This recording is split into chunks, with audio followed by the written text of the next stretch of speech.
like me, you love D&D with a passion, and a part of that is probably down to the people you play the game with, as much as the game itself. Maybe you and your friends at the table feel like mixing things up a bit with a board game or two, but you have no idea where to start. That's where Dicebreaker comes in, with a list of board games you and your adventuring party will absolutely have fun with. Some of them capture the fun of combat and adventuring, while others are actually set in the Forgotten Realms themselves. Let's get started with our first pick. Number 1, Gloomhaven.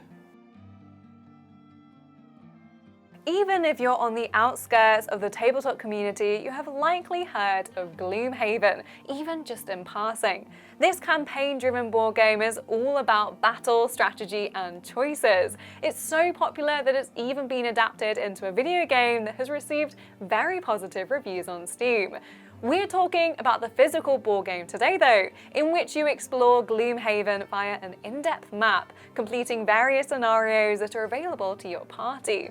Those party members match up nicely with your classic D&D classes. Scoundrel is rogue, tinkerer is artificer, spellweaver is wizard/sorcerer.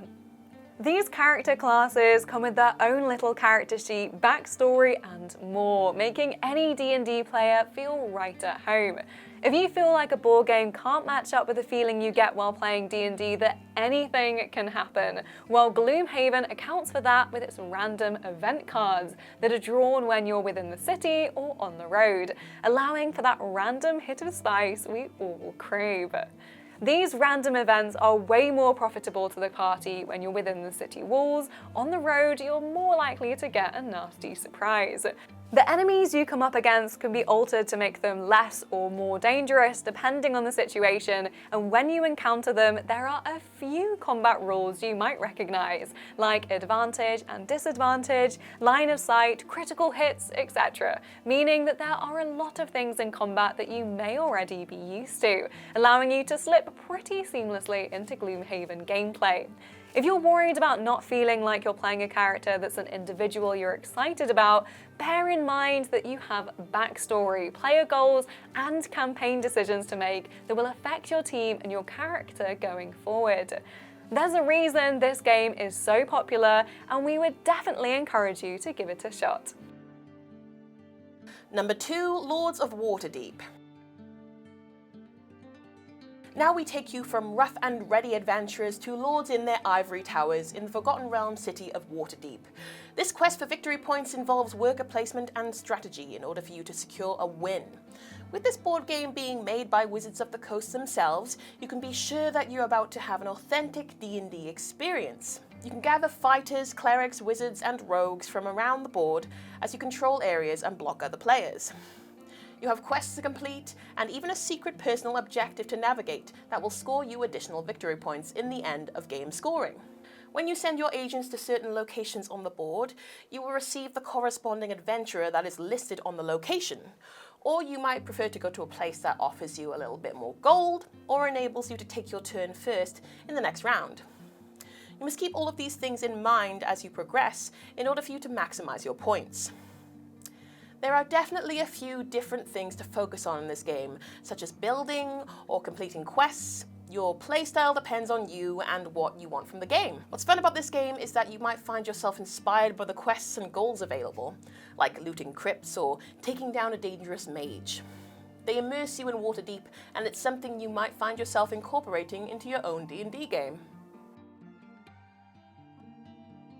Number 3, Descent: Legends of the Dark. Don't be frightened by this one's hefty price tag. I recently saw a copy in a board game cafe just down the road, and I'm glad the opportunity to give it a go is available to more people. Descent: Legends of the Dark is a cooperative dungeon crawling board game in which certain scenarios are set up and carried out by a companion app. This companion app allows for all of the mystery behind a DM's calculating eyes, but this time the DM gets to actually be a player. That's right, forever DMs. You play as interesting characters, including a hard-hitting warrior, a highly intelligent artificer, and a sneaky little catboy.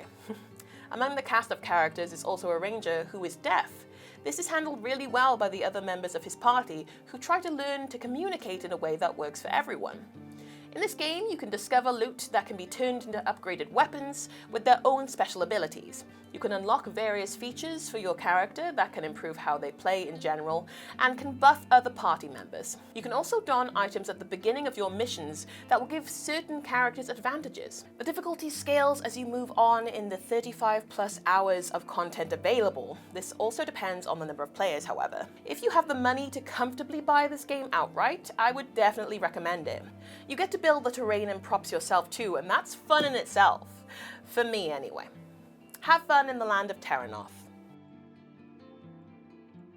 Number 4, Catacombs, 3rd edition. I'm really excited that we get to include a dexterity game on this list. Catacombs is a team-based game that utilizes the art of flicking to take down your enemies and progress through the dungeon laid out before you. Who lays out that dungeon? Oh well, the Dungeon Master, of course. One person plays as the DM, deciding the layout of the dungeon, how difficult the monsters will be, and which traders you will meet as you travel. Just like a regular game of D&D. However, this does not involve rolling to hit. It involves flicking to hit. I don't mean to brag, but I actually have a +10 to my flick score, so why does that sound like something a bard would say? Anyway, you can play as various different characters, including a barbarian, a wizard, a rogue, and a cute skeleton ranger guy who is really good at bartering for some reason. I assume it's because every vendor in the game is like, the bones are talking to me. Give the bones whatever they want! During the game, a player can control each of the characters, or one person can take control of multiple characters, using their special abilities and found items to take down whatever lurks in this dungeon. The wizard has a shield that he basically uses to shield bash harmful enemies away from him before recalling it to himself, like a squishy Captain America. The rogue can run in, smack someone, or fail to smack someone depending on how good you are at flicking, and then can run away again for free. Classic rogue. There are also items and cute little familiars that live on their tiny little pucks, and it's all very well designed, extremely cute, and can make for a very fun gaming experience. Number 5, Betrayal at Baldur's Gate. You may recognize both Betrayal and Baldur's Gate, but now it's time to smush them together to make an exquisite board gaming experience. Betrayal at Baldur's Gate mimics the rules of Betrayal at House on the Hill, a semi-cooperative board game in which everyone enters the house as a united party, but they will likely exit torn apart. It's the same thing in this game, except you enter the Forgotten Realm city as a plucky adventuring party, with everyone's roles clearly stated: your cleric, your paladin, your warlock, your rogue. And you set out to explore the various parts of the city and uncover helpful and not so helpful things as you do. The thing is that as you progress, you're more likely to trigger a haunt, which is more often than not designed to turn one player into a betrayer. This betrayer has their own goals and instructions separate to the other players, and depending on the things they collected along the way, they may be unstoppable. Of course, the betrayer could also have unleashed hordes of the undead upon the city or a massive dragon, so keep your eyes peeled for that. Regardless, it's the other player's goal to stop them and bring peace to Baldur's Gate once again. What do you think of these picks? Do you think you'll swap out your regular D&D session for one or more of these games to give your DM a break? Or do you really need to get on taking down the elves who have kidnapped an orc princess? Subverted your expectations with that one, didn't I? Ha, that's DMing. If you enjoyed this video, please think about liking and subscribing. One little click makes such a difference to us. Thank you so much for watching and have a lovely day. Bye!